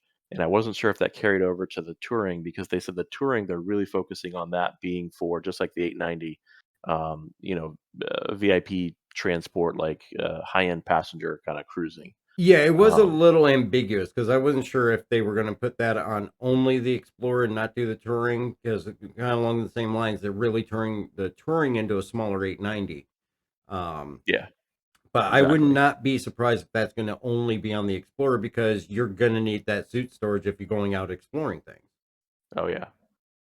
Um, already they've included escape pods, which I thought I already had escape pods. Maybe they just relocated them. Yeah, Um, it is down that one hallway right before you make the right, I think, to the crew quarters that's down below. There's a yeah, little makeshift escape pod. And I yeah, think yeah, they're also up by the bridge or the scanning deck. yeah. There's three on the elevator behind the bridge. Yeah. Um, we talked about modularity. They've added docking collars. I don't know if they didn't go into any details around the docking collars yet, though. But since they're still in the early stages of kind of planning it all out and kind of exploring through kind of what goes where and how, nothing. They didn't have really anything to show for it. Yeah, the only Uh, thing that they've shown is those Retaliator art renditions for its rework. which is coming Yeah. where it's getting rid of the top and bottom docking collars, going to a single docking collar on the port side with the elevator being on the starboard side. And of course, they're reworking the interior as well too. Well, and since you mentioned the Retaliator, it was interesting that the conversation that they started having around modularity and what the holdup for modularity is. I know it's later in the notes, but I'll just Well, we hammer can it right go now over it now. since you brought it up. But basically, the way the data is stored in the database, everything's a container within a container within a container within a container. And apparently, the Retaliator was put in the game as a bomber only, and it doesn't have the it's not set up to be modular, basically. So they can Hmm. swap the rooms out right now, and they can put like jump seat module in one of the bays. But because the torpedoes are part of the ship, Hmm. you'll still have torpedoes in that bay with you when you're sitting in those seats. Yeah, Um, and they talked about it layering on top of each other. That and they made they kind of referred to it during the paints as well too. But the fact that they're not dynamic, they're static. It's yeah, just one piece of art that never changes, has no everything in it is part of the bigger picture. yeah, So to be able to separate the torpedoes in that bay to be able to be launched, it's not at the point where it can actually do that, and they have to make it dynamic so that the interior items within the container can be separated and or interacted with outside of the container itself. and the people that they need to do that are the people that are working on server meshing. Yes. And those same people are doing all of that for all those modularity ships, the Caterpillar, Retaliator. They even Yep. brought up the Avenger as a Yes. modular ship, and talked about some of the models of Avenger are going to be modular based, while other ones will be just a different variant. And of course, they talked about the 600i and the Carrack. Well, it was funny because they both John Crew and Jared seemed a little confused about which direction they were going with the Titan. They're Well, like some are I, variants, sometimes it's supposed to be modular, so we're I, not really sure. I think that came down to they just couldn't remember Yeah. because as they put Well, them right now, everything is a variant because there is no modularity. that and I think the one version of the Avenger that I've heard is not modular is the Warlock. The Yeah. Because the EMP is part of the ship. Yep. But question was asked about mining saddlebags. Are they still planned to be detachable? Yes, but that's being handled by a different team, the EU PU team. Mm-hmm. Starfare rework questions came up. There's like we mentioned earlier, they're working on refining and refueling. The interior rework will come later. It's not part of the. It's not needed, and it's not part of the refueling and refining work that they're doing right now. Yeah, they said Uh, there'd be minimal interaction with things other than the gantry, and the cockpit will have minimal need to be addressed for the refining and refueling. So, it's going to be a button switch. yeah, but they do want to rework the interior to make it flow better, improve the player experience. Those of us that have been on the Starfare a lot Hmm. over time, I don't know that it bothers us that much anymore. But The it's the it's flow daunting. is horrible in that thing.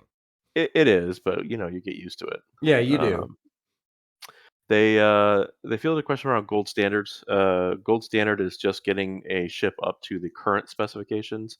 Doesn't mean the ship is done. It simply means that it's been caught up to where things are today and what they're capable of doing right now. Good examples are some of the older ships, like a lot of the missed ships. Yeah. They could use a gold standard pass. What's happening with the 600i completely being reworked so that it's functional and up to the standards of things like the later ships that they've been putting out. Yeah, and they used Starfare as part of that example too. Is that a gold standard doesn't mean the entire thing's getting reworked.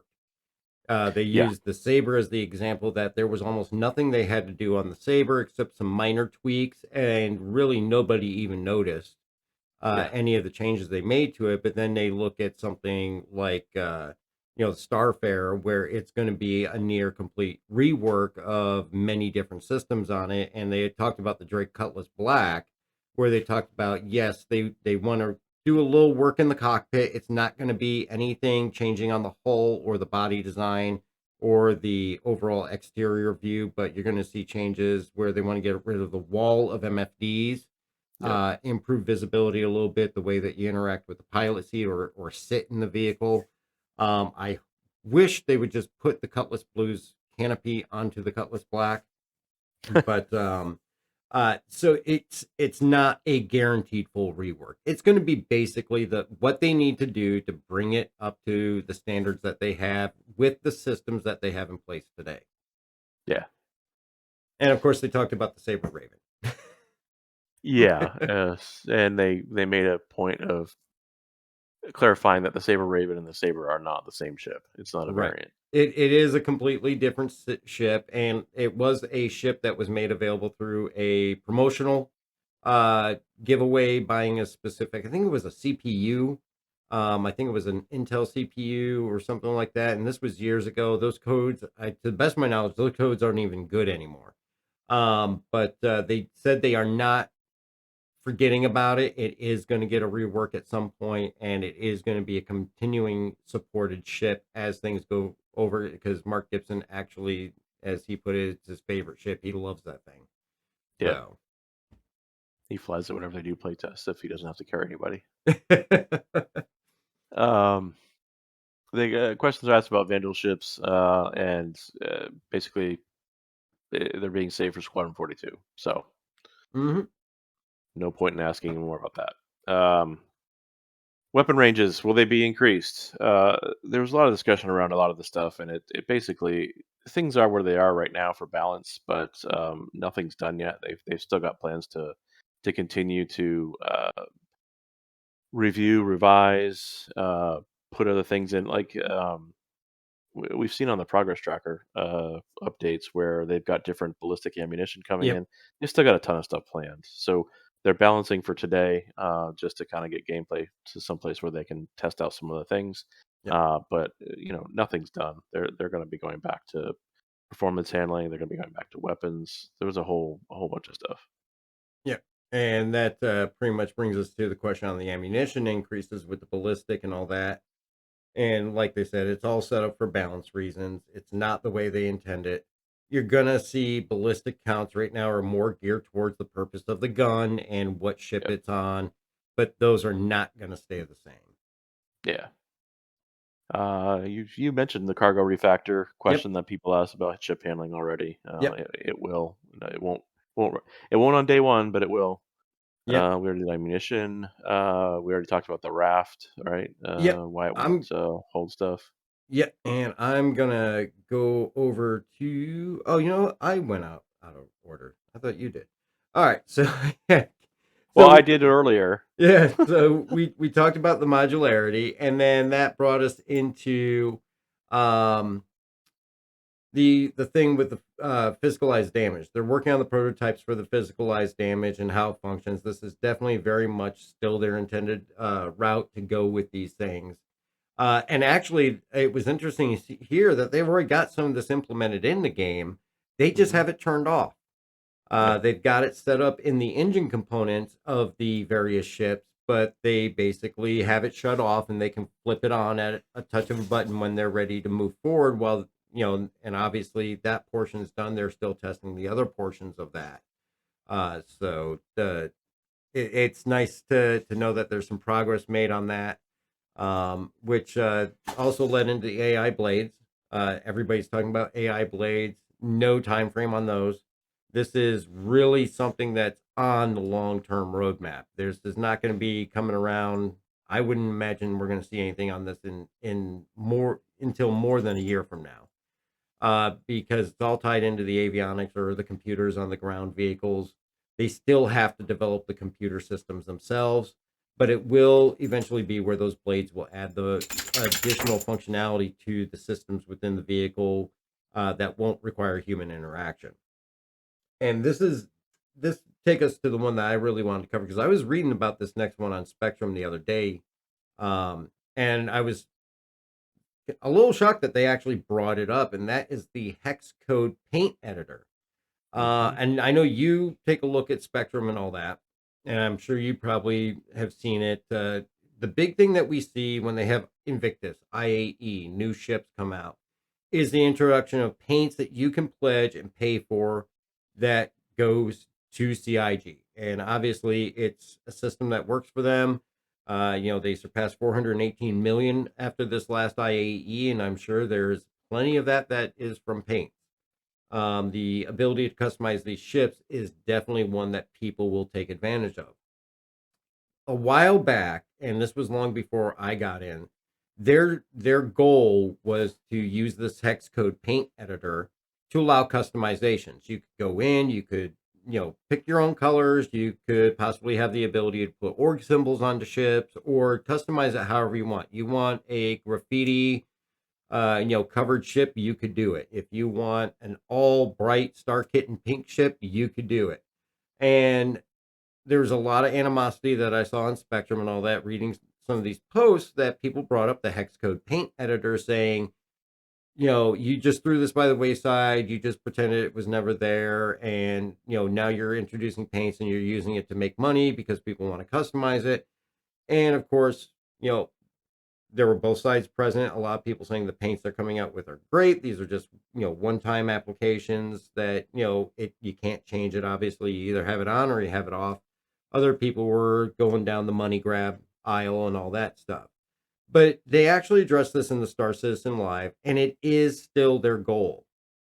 A couple of things that are going on with this hex code paint editor that they're not exactly sure this is the right system for it, but they do say they're going to continue adding paints onto the pledge store, which will be fully available for people to get. Obviously, you have some paints that are available in game that you can get. Actually, it seems like they really kind of backed off the in-game purchases of paints, and they kind of really haven't done anything with it since the initial release of like the Retaliators and the Avengers and things like that. But the intention is that the players will get a way to customize the paint on their ship. They're going to be able to fly to Cousin Crows. They're going to be able to fly to another shop somewhere in another system and all that. They'll be able to go in. They're going to be able to pick colors. There's going to be the possibility, again, nothing is confirmed because they're not at the right place yet, but there is a possibility they could look at stencils, things like that to make your ship unique. Some of the things that are holding them back. One, just the plain simple reason they do not like what they have right now. They're not happy with it. It's not working well. It's not giving them the options that they want to have with this system. And it's not working as how they intend it to work. And really the question whether it's going to be the right system to go with, or do they have to look at something else?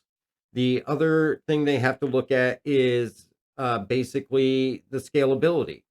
If you go and you put paint onto an Avenger and you paint an Avenger, it can be 2-tone, 3-tone, whatever. It's a very small ship. It's very easy to do. Of course, whenever you do this in game, thank you very much, Buck. I greatly appreciate that for the subs.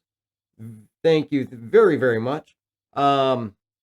It's simple. It's easy. It's small. Gladius. Slap some paint on there. You're good to go. But when you scale it up to an Orion, completely different world.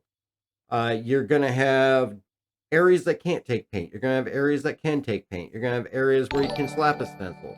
And the scalability is not there with this hex code paint editor. And they're going to also have to work out how they're going to manage that scalability, as well as the fact that there's going to be AUEC prices attached to doing this. And they said also that not every ship is set up in their system to be able to receive paints.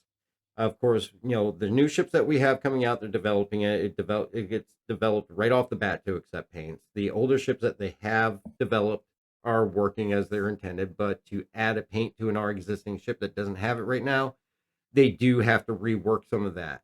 And that all has to do with the color representation, basically having the base on the ship so it will show properly, and making sure that the paints that they create will reflect correctly when it gets put on the ship, so that you don't go and you want a blood red, like a Pirate Gladius type red on your Terrapin, which why the hell you would fly a Terrapin, I don't know.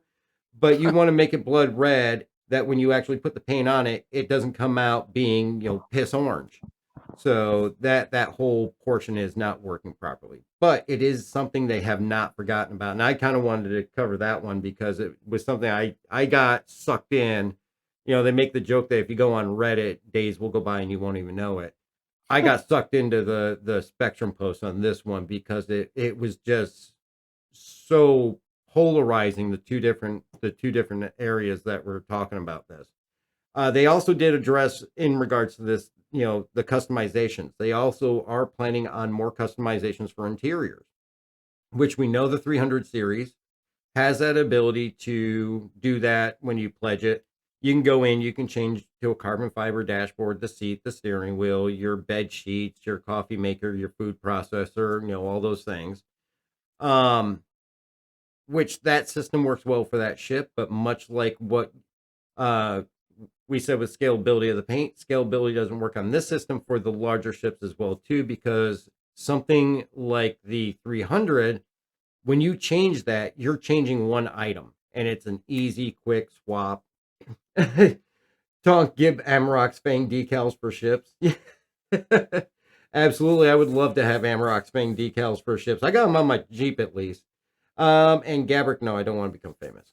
I'll delete that later. But and nobody click on that link. It's a scam. You can't become famous that way. If you could, I would have already done it. But the 300i series is definitely not going to work correctly for the larger ships, but they do want interior customization for those larger ships as well too. So currently, right now, you can take advantage of the 300i customizations, but eventually that will go away as they move to another tech for that to scale it up to all the other ships as well too. So that was one I wanted to go over, but I'll give it back to you and let you pick up at racing. Okay. Well, the other thing they said about 300 series was it was they were testing out some stuff, and like you said, John Crew pointed out it does not scale, and he was very pointed about the in game the tools they have for painting ships suck, and yeah, it was very interesting. Yeah, it definitely was. Uh, Question came in and basically said, "Is racing dead?" It's not dead. The Wait, you they have heard who's pushing it, right? I was trying to remember his name. It just fell off the Richard. back. Was it Tire? Yeah, it's Tyre. He's the one that's pushing racing. He's fully invested in, and he is not going to let it die. Because Okay. my notes on this was the fact that, you know, we talked about it before, Grim Hex, the whole Yeah. racing setup, and it just seems to have gone by the wayside. So a No, lot of it's people there. were speculating they just gave up on it. But Richard is actually the one that is the big racing fanatic that's pushing this. I think it was Mark Gibson or John Crew. No, John Crew pointed it out that Yeah. this is Richard's baby. Okay. So Yeah, I I knew there was one. yeah, I'd imagine Richard's not going to let it die easily. No. Question about operator modes. Are there more than mining, missile, bombing? There are more planned, but they'll come in the future as features require them. Armored cockpit on the Carrack. Now that they've I think we mentioned this earlier, but now that they've got the Hull C tech figured out with the expanding and collapsing geometries and all that thing, they believe that that will open the door for the Carrack, and I forgot what was the other ship they were mentioning, but basically, Well, they talked about the whole C led to the Carrack being able to have the tech to make that possible now. but there was another one there, and they just haven't tried it yet. But they believe that using that same tech, it's a good start, and they should be able to figure it out. Yeah. But there was another ship they mentioned. I can't remember. Might have been the Terrapin, your favorite. No. Um, Oh yeah, that is supposed to have that. Someone asked about windshield wipers, and John Crew did mention that the water effects on our windshields as we're flying around, the various sizes of droplets and whatnot are a bug. And then somebody mentioned Space Rain X is the answer. Yeah. Well, I think it was John Crew actually said, "People, this is the future. We have Space Rain X." Well, no, it was the guy up above from Oh, the was it? That yeah, was the guy that Ben. made. That was Ben. Yeah, he was from the other team before he joined the vehicle team. Space props. He was the cone, the hazard cone. Oh yeah, that's right. Save Raven we talked about already. Yep. Ship and ship spawning. It's being worked on. This will be handled at the ASOPs, but another team is heading this up. I think it's probably one of the PU teams. Yeah, it is. Um, they asked about a second entrance for the MSR, and the answer was no, and it was the first straight up no answer they got. Yeah, and they Or they gave gave. nothing past that, just no.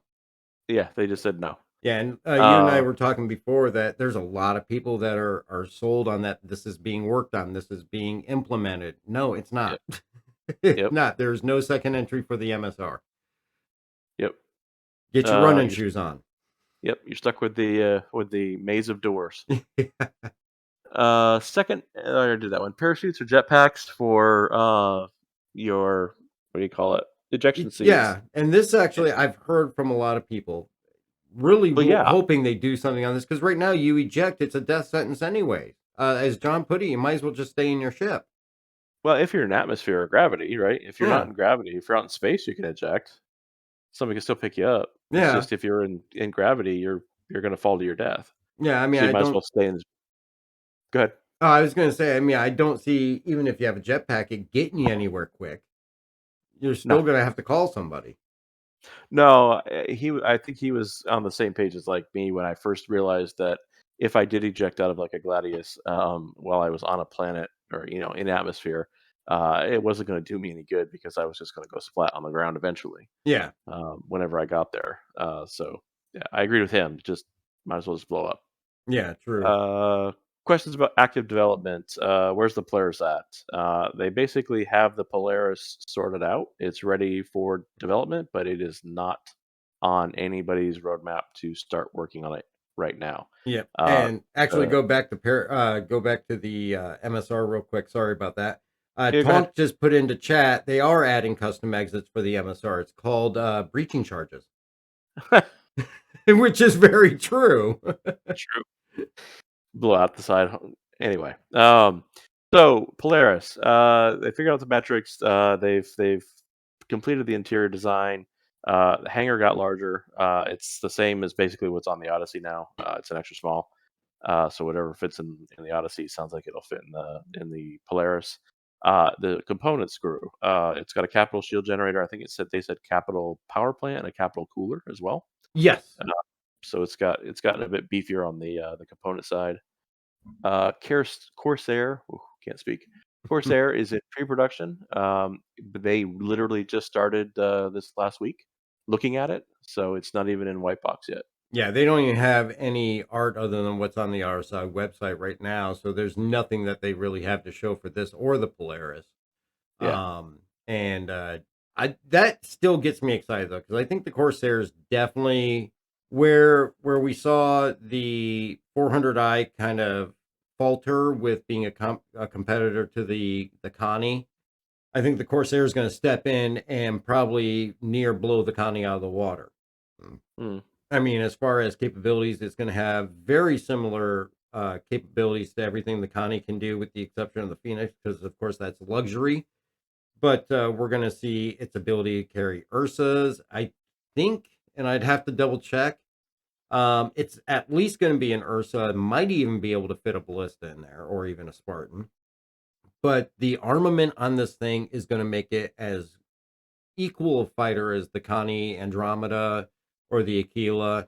This thing is going to be loaded for bear, and you're going to be able to really utilize this in multiple ways, just like you can with the Constellation right now.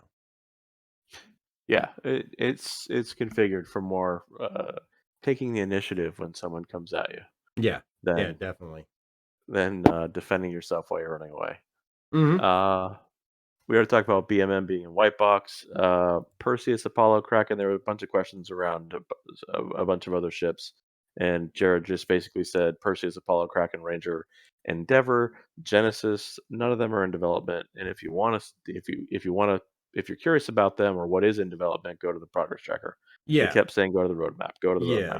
roadmap. They stressed that, or Jared stressed that multiple times, because I think he just gets inundated with questions. I'm sure at every Q&A, when's this? When's this? When's this? Yeah, yeah, The roadmap is the best source, and what's on the roadmap is the same thing that they know. Refer to the roadmap for when is this coming? When is this being worked on? When are we going to see this? And they're going to and he even made a good point. Every year they're having to come out and repeat this and re-say it and remind people. And of course, we've seen a lot of changes in the roadmap from last year to this year. I think the system they have now is definitely working much better than what they had before, because I think there was definitely a lack of upkeep on the previous system and Yeah. a lack of detail and of being able to really tell where things were. It was just on a card or whatever. The new system, I think, is laid out not quite that user friendly, but the information it gives you is much more vast than what it used to be. So Yeah. definitely use that roadmap, especially if there's something specific that you're looking for, and it's there to answer questions that people have for sure. Yep. And So yep, and then John's nightmare. well, it's my favorite. It was my favorite question of the whole thing. Why does John Crew always look like he wants to die whenever the Endeavor is mentioned? And he called it. He called it a space farming Yeah, ship or he something. called it the space farming ship. He blamed it that it was concepted before he came on board at CIG, pretty much giving Yeah. the impression that if he was around, it would have never happened. Yep. And it's Uh, basically the modularity. He's afraid of tackling the modularity on that thing. He thinks it's going to be a giant headache. well, I mean, you look at the amount of modularity it's going to have from, like you said, the biodomes, the telescope, the hab area, the hangar area, the medical area, all these different things that you can fuel pods.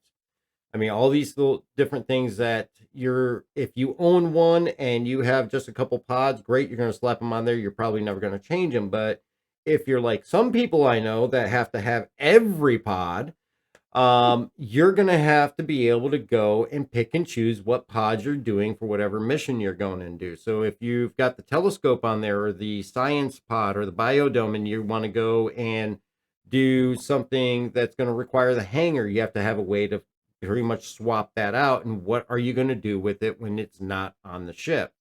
Then throw on top of that, this thing separates from the main ship.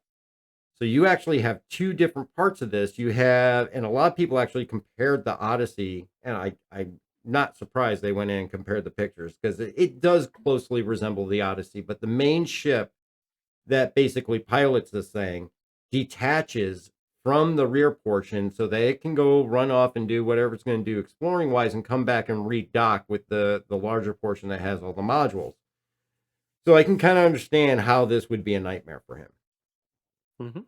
And then the question is, because obviously you're going to have so much limited space in your persistent hangar or your available hangar space. So how are you going to account for all those pods and master class sets that people are going to have? It's going to have to be accounted for somewhere.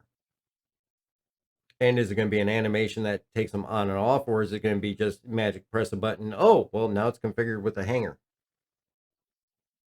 Tonk actually points out, though, that yes, it does separate, but it cannot quantum without the aft portion, which I hadn't heard that before. So that's interesting. I've heard two things. I've heard that it doesn't have a quantum on the cab, but I've also heard that it has a quantum drive. It just doesn't have a jump drive, Ah, so it can't jump without it. So but I haven't found anything that points, like highlights specifically in writing, what's what. yeah, Kind of like the Odyssey's refinery. yeah, yeah. And I think we're still far, far off before we're going to see the Endeavor. I would no, and Oh yeah, honestly, some of these ships, because we know that even after the game is released, things are still going to get released. Things are going to still new things will always be coming. Um, I really would have to say that I don't really have any full expectation that all these ships are going to be released before it goes live. Before no, it goes in full release. We're probably going to see some of these ships even after Squadron 42 comes out, even after, we get out of alpha, beta, and we go into full release, that we're still going to see these ships coming out. Plus, obviously, they're going to still be dropping new stuff. So I would imagine we're going to continue seeing new ships come down the line in the future as well, too. yeah. So, yeah, so that was the Star Citizen Live. And actually, I have to agree with you. Actually, it was the best Star Citizen Live I've seen in months because some of the other ones I really had a hard time paying attention to. Yep. And I think that if you watched it all the way through, I know a lot of people out there, think people work for SIG. They have to say good things. They have to, speak well of, the efforts and the things that are put out. But Jared made a good point at the end of this one, if you watched it all the way through, that these guys are allowed to say whatever they want. If they don't like something, they're allowed to say it. John Crew is a good example that he absolutely does not hide how much he hates the Endeavor. They also pointed out somebody else that hates another ship, but Paul during the ISC said that he was the one that called the Odyssey a carrot killer. Oh yeah, and these guys are afraid to voice their opinions, and I know a lot of times people look at it as they have to push it, they have to say nice things and all that, but they really are allowed to voice their just their just hatred for something. And which I think is definitely good. That gives me a little bit more confidence when I'm watching these things that we're getting an honest opinion from them.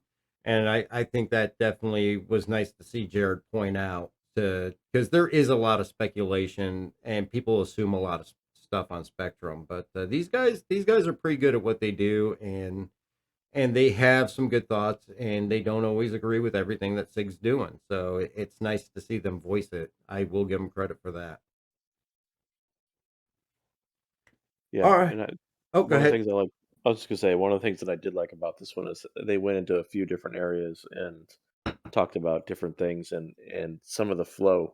When John Crew was talking about, I don't know if it was damage states or what it was. He was talking about basically implementing all the different materials that are in a ship, and he put it on basically art, I think.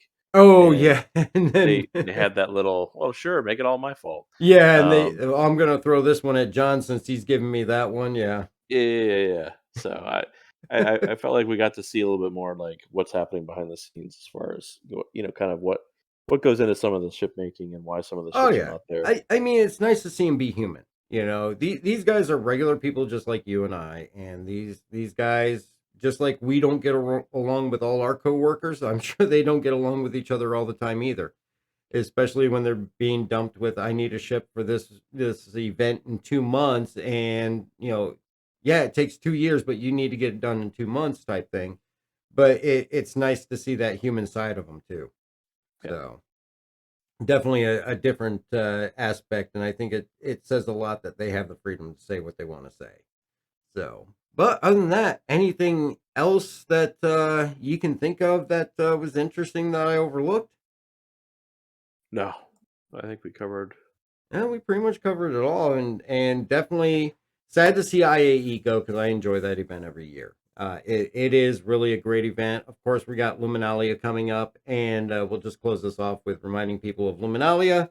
Then we'll see the Red Festival, and then obviously after that we go into the other holidays with Caramore, which I think is the Valentine's Day, and what did they call the March? Fortuna. Yeah, Fortuna. Will be coming around St. Patty's Day. So keep an eye out for those, and of course that will lead all into Invictus and everything. It'll be interesting to see if they do Invictus again at New Babbage. I have a feeling they probably will, just because they always have it wherever they had Invictus last. But I do want to thank everybody for joining us, and thank you very much, Buck, for the subscriptions that you gifted, as well as all our new followers, Silver and Kagi. I greatly appreciate it. Profeta, thank you very much. It's great to see you guys here. And Profeta, thank you very much for the bits. Don't forget, we are giving away an Argo raft on December 15th. Excuse me. To get your entries in, just follow here on Twitch, or you can head over to the YouTube there and subscribe, leave a comment on any video on YouTube. We're going to be awarding it December 5th to 15th, not 5th, 15th to one lucky winner. And good luck to everybody on that. And of course, definitely check out the merch store, the Patreon, or sub over here on Twitch, or you can get a membership over on YouTube for as little as 99 cents a month. The subscription here on Twitch, as well as the membership on YouTube, do get you access to our monthly private stream, which is a new thing that I'm trying to get started. It's getting off to a little bit of a rocky start just because we're just getting started with this and still working on building our community with subscribers and members. But basically, the monthly private stream is going to be one day for Twitch, one day for YouTube. We're going to get into the verse. You guys will get on my personal Discord. We'll go into the verse. We'll probably include some of the Amarok Fang guys if you want to have one of them join in. And we're just going to spend, several hours cruising around, doing different things from mining, cargo, whatever you guys want to work on. Or if you guys want tutorials on how to do something, or you need to make a little money and do a mining group party and rack up some money. But you'll get a link to the personal Discord when you sign up as a subscriber here on Twitch if you link it to your Discord.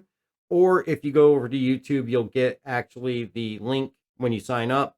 We greatly appreciate the support. Everything that comes in from those goes right back to the giveaways. And the Argo Raft is going to be the last giveaway for this year. We'll picking up our giveaways again, courtesy of Ingvar Kalesh, otherwise known as Helio, from Amarok's Fang, who has donated a Nomad starter pack from Invictus. We will be doing that as our giveaway for January, so look for that in the future. And again, I want to thank everybody for all the support. J-Scale, thank you very much for all the work that you put in every week on this. And we are back now after our week hiatus. We'll also be picking up our streaming on Wednesday and Sunday night at 7 p.m. here on Twitch Eastern Time. And look forward to seeing you guys during that. And everybody have a wonderful evening and be safe out there. And we will catch you next time. Toodles. Yeah, there's the toodles. You got to get the toodles.